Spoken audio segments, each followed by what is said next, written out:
She was only 9 years old, walking home from school with her backpack swinging side to side when the flashing red and blue lights pulled up beside her. At first, she thought it was a mistake. Cops don't stop little girls on sidewalks, right? But in moments, the tone shifted. Accusations, demands, orders barked at a child who barely understood what she had done wrong, all because she dared to answer back. What they didn't know was that this little girl's father held a badge too. One that outranked them all. Watch until the end. Wait a second. Tell us where you're watching from in the comments, and don't forget to subscribe for more powerful stories like this. Her name was Naya. She loved drawing, reading stories about heroes, and spending weekends baking cookies with her mom. To the world, she was just another little girl. But behind her smile was a family rooted in discipline, strength, and justice.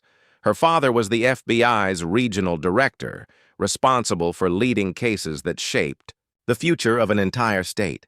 Despite his high rank, he always taught Nia to stay humble, to stand tall, and never to let anyone make her feel small. On this particular afternoon, Nia stayed after school for a reading club.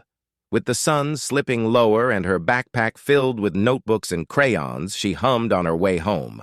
Everything seemed perfectly ordinary, until the crack of sirens shattered the calm.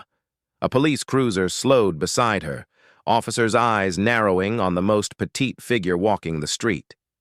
In that moment, everything shifted. The doors swung open, and 2 officers stepped out. Heavy boots hit the pavement with authority. One barked, "What are you doing out here?"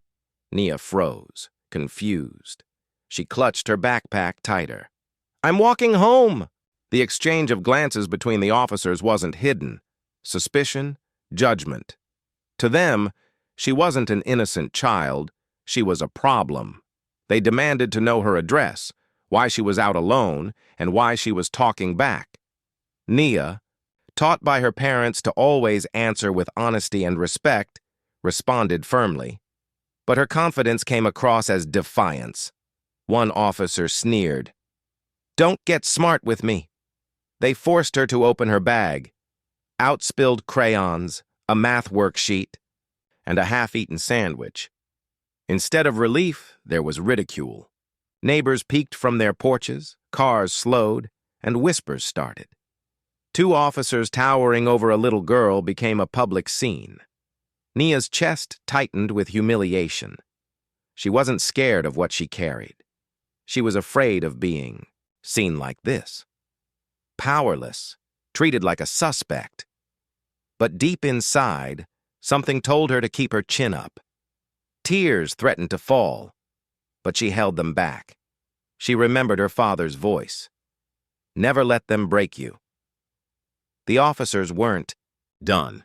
They pressed harder, asking for her parents' number, mocking her trembling hands. Every second stretched unbearably. What they didn't know was that the authority they wielded so carelessly was about to collide with a far greater power. Just as Nia thought it might never end, another car rolled up.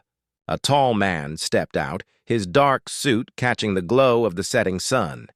His badge gleamed as he approached. It was her father. He had left his office only minutes earlier when he spotted the flashing lights, and his daughter trapped between 2 officers. His steps were deliberate, his voice firm but icy. "Is there a problem with my child?" The officers froze. He raised his credentials. FBI.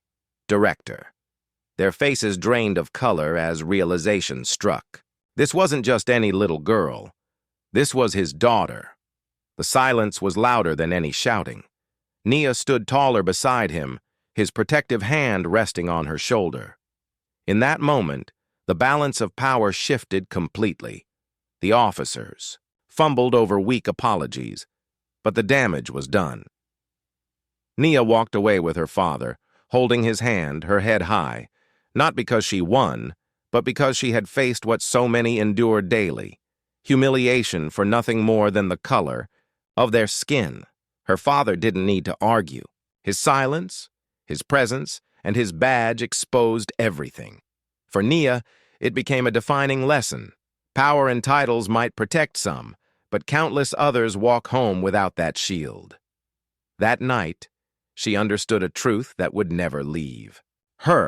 Racism doesn't care who you are, how innocent you are, or even who your parents are.